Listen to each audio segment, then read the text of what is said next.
Hey friends, Peggy Hall back with you from thehealthyamerican.org. Yesterday, you might have been on with me live, and my entire broadcast on YouTube pretty much died with a black screen. Yes, it's the blackout, Maduro and me.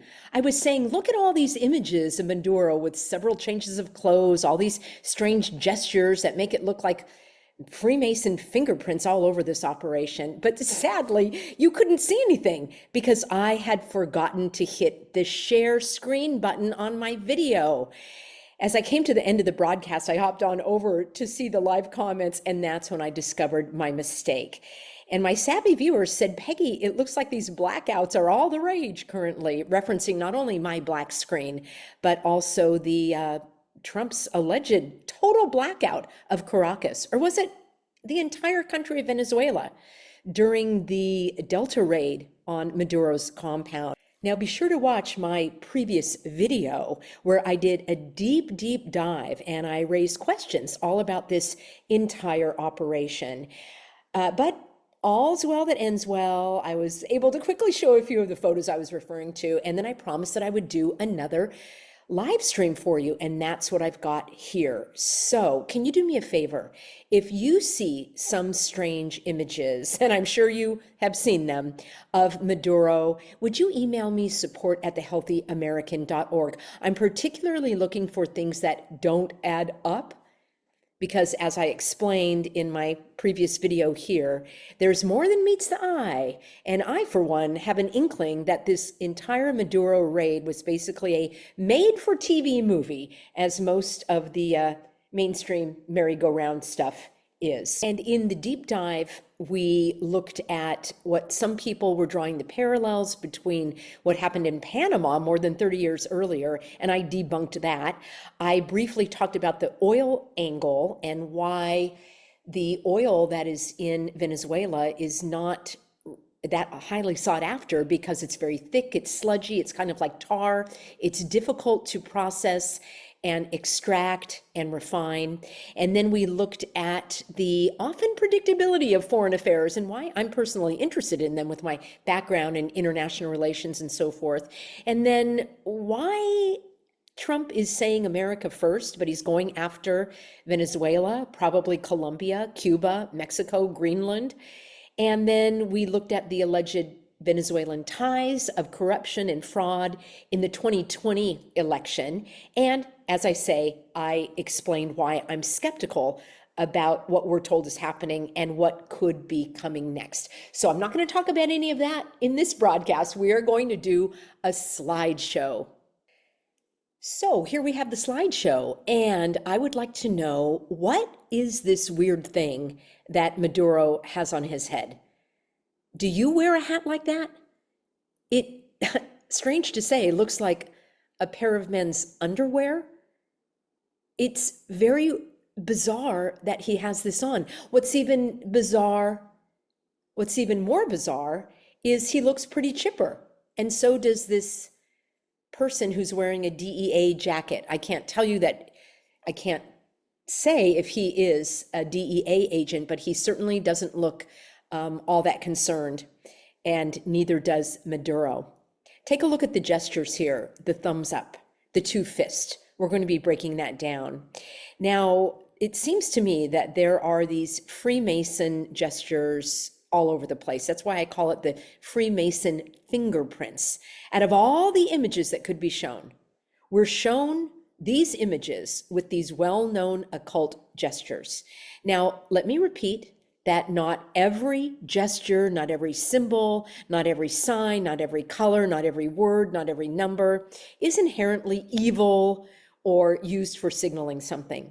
But when these gestures are done intentionally, repeatedly, awkwardly, and accompanied with a look of, the duper's delight, you can bet they're being used to signal to those in the know that they are part of the club. Which club, you ask? Well, take your pick. Freemasonry, New World Disorder, the occult, it doesn't really matter. What matters is that you are able to recognize these patterns and the symbols that are used again and again in these fake, phony, and fraudulent operations. I don't get this thing on the head. Is it that cold in Venezuela? Is this like a typical headdress for Venezuelans? Inquiring minds want to know. And by the way, how does this guy have so many changes of clothes? Here he's got a black hoodie with that black headdress on. He's got a blue pullover, another hoodie, and we're going to be looking at the shoes. Here's yet another outfit. Now, it could be that the DEA gave these outfits to Maduro and his wife. Here she's looking up at one of the agents, and she does not look too concerned. I'm seeing the little duper's delight there. But why in the non-spinning world would they have given him what looks to be a pair of red shoes? She's wearing the black and white Masonic colored shoes, but let's just go ahead a little bit, because here you can see Maduro was wearing these slip-on sandals previously with the blue hoodie, and he still has that strange black whatever it is on his head, yet no one else has anything on their head. So the red shoes are very troubling to me. Who gave them these shoes? Why are they this color? Is that sending a message that he's in that other club? What club, you ask? Well, the club that I don't really want to talk about. The club, how do I put it delicately, that perpetrates harms on children. Red shoes can symbolize those who have participated in unspeakable acts. Of course, you may have red shoes, you may love wearing red shoes, and they don't have any evil association. But given that red shoes are a well-known calling card for the child perpetrators, why even, I should say, those perpetrating harm on children, why would you even take the chance to wear them? Especially if you're a figure on the world stage, and it is a stage. So notice how the red shoes really jump out and contrast with the rest of the outfit. You, as my savvy viewers, know that this is intentional. This is strange. The many outfits. Here's another outfit. And what's with the eye mask? Did they get him out of bed and he was wearing an eye mask? Did they say, hey, we're doing a raid, don't move. Oh, but you can pack an overnight bag because we're taking a trip to New York. I mean, what gives? Here's yet another outfit. And there he's doing, I'm going to be showing you the clenched fist. It's a little loose gesture, and it could mean nothing, but these are clues that I collect. So why does he have this on? Well, Peggy, because they've abducted him and they don't want him to know where they're going. Yeah, well, you probably will give him one choice. So let's take a look at some more of these here. All right. You probably know about these gestures, and I've broken them down for you in many previous videos, and one in particular called Spellcasters, how politicians, entertainers, athletes, and even some freedom folk use signs and symbols to push their not so hidden agenda. People will ask me, Peggy, what exactly does this mean? Well, it means that they're signaling something, and they may have attributed their own meaning to it, but you can just conclude that these gestures are done intentionally. Many will say that it is the 666 sign, and this is an image that I showed when I did my broadcasting on Eric Kirk, and this comes from Mr. Serica Kirk. You can see that's what the Instagram page there says. That's the Instagram page. This is an image of apparently Charlie and Eric's hands forming this gesture with their infant child. How do you like them apples? You're going to tell me that was just accidental? They were just saying, hey, everything is A-okay? Well, you need to dig a little deeper. These things are done intentionally. And let's go on here. Here's another one that I've shown before. The Masonic hand to chin. Now, you may use that gesture, I may use the gesture, but I'm not a Freemason and I'm not signaling something. They are doing this intentionally. Out of all of the images that could be shown, these are the ones that is done to signal. Now, this double fist, I've never heard anyone talk about that except for myself. And I don't know exactly what it means, but I know that it's being used intentionally because it is a very unnatural gesture. You're going to say, well, Peggy, here Maduro was dancing, he was mimicking Trump, and that well may be. But what about these other images? There's Benny Johnson, There's Charlie again. And I have taken these myself from videos. And these were done, so this is all my own research. I do not use AI. I've told you that before. My own images, my own research, my own words. And I took these from videos, and these individuals they repeated these gestures again and again, and they had to come up with some sort of phraseology to have this gesture make sense.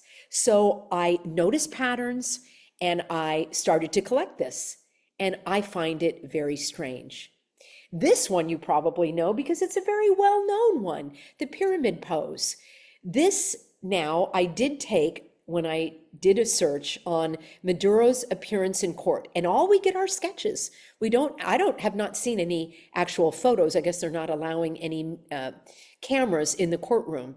Out of all the images, out of all the sketches, this is the one they choose to release to the media. So I can conclude that he held his hands in that position for some time, or he did it frequently, but for some reason, this is one of the sketches that is released. And you know, and I know that this is used again and again. I've heard from people saying, Peggy, this is a power pose. People do it when they're nervous. They do it to project a strong image. It's taught in public speaking courses. Well, if you, my healthy Americans, my savvy, sophisticated, healthy Americans, and I know that it is a well-known Freemason gesture, why in the non-spinning world would people do this, knowing that they're going to be captured on film and knowing that people like me are breaking these down? Well, I'm going to answer that question for you in just a moment. I am concluding that these gestures of Maduro are signaling that he's in on it. And there are other reasons why. I broke that down in my previous video. The precision with which this had to be carried out, the number of different units that had to be coordinated. I'm not saying that the Delta Force wasn't capable of it, but I am saying that this guy's got the duper's delight on his face. And I don't believe the mainstream merry-go-round media anyway. So what say you? That is a question that a lot of people will ask me. Why would they do this? And I am taken a little aback.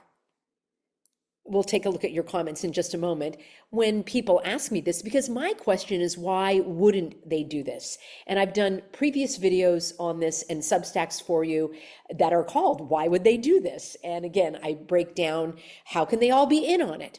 But just a few reasons. If you need to have your mind refreshed, your memory refreshed, is that, people in power want to lie. They want to cheat. They want to manipulate you. They do it for chaos. They do it for power. They do it for control, confusion.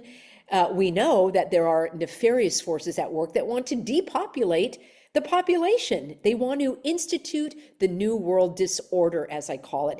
And there are people that are just power hungry. They're greedy. And there are others that might do this because they've seen other political leaders do it and they want to be trendy and not be left out. I would have to ask them exactly why they're doing it, but I do see that they're doing it. Some people do it for their ego. They want to ridicule you, laugh at you, point out at how gullible, naive, and ignorant some people are. They revel in their self-proclaimed power. And there's probably much more. They could be blackmailed. They could be doing it, as I say, for money, fame, or they're just paid actors on the stage. Not everyone has to be in on it for an orchestrated event to take place. Gosh, friends, we've been over this so much. We've seen many times in these poorly presented orchestrated events, it's like the emperor has no clothes. And it's only those of us who are brave enough to point out the obvious. And, I kind of find myself in the minority, which is why I'm glad that you're here. And I'm telling you, I get ridiculed. People like us get mocked for being conspiracy theorists. And it's like, gee willikers, getting lambasted for asking questions, getting ridiculed because we're pointing these things out, these intentional gestures. I don't have all the answers, but I certainly have a lot of questions. And, when I really look at it, when it comes to the news, especially world events, there is no way for us to verify what we are being shown, whether or not it really happened. I'm not even showing you the images of the so-called bombings of the vessels and so forth. That looked like AI to me. And by the way, what's going on here? What is this kind of background? Where was this taken? Very, very strange. We rarely ever get credits for these images. We're not told who took them, how the media got a hold of them, where they were taken. So I use my critical thinking skills to read between the lies. And I've concluded that in most cases, when it comes to the government and mainstream media, indeed, we're being lied to, tricked, deceived, hoodwinked, which is also a Freemason term, because they put on the hood when you have to pledge your allegiance, so to speak, and go through your initiation. I might break that down for you in another video. But suffice it to say, the bad guys loved to lie, trick, deceive, hoodwink, bamboozle, dupe, and snooker the population. The reason why I'm even doing this slideshow and my Substacks is to help us hone our critical thinking skills, to ask, what is that dang thing on his head? And why is he doing the thumbs up? And why do they look so pleasant with their expressions? And why does he have so many changes of clothes? And why is he wearing red shoes? And why is he mimicking Trump? I have a lot of questions here, but I would rather ask questions, try to collect clues, try to come to a logical conclusion.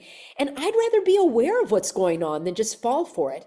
Personally, I find it empowering to know that I'm not letting the bad guys pull the wool over my eyes. What say you? Well, I'll tell you. In my previous video, I just plucked out a couple of these. That video has got several thousand views. My video from Monday, I hope that you'll watch it, where I break down my assessment on the whole Venezuelan operation. Mike Tyson says, it's all a show. We are living in a very bad movie, literally. Remember the fake Osama bin Laden capture? And I said, yes, and there was no body. There were several additional comments though, about that. Here we go again, another Freemason psyop. How about arrest the criminals who run this country first? Friends, I would love to read your comments. Remember, you can also email me support@thehealthyamerican.org.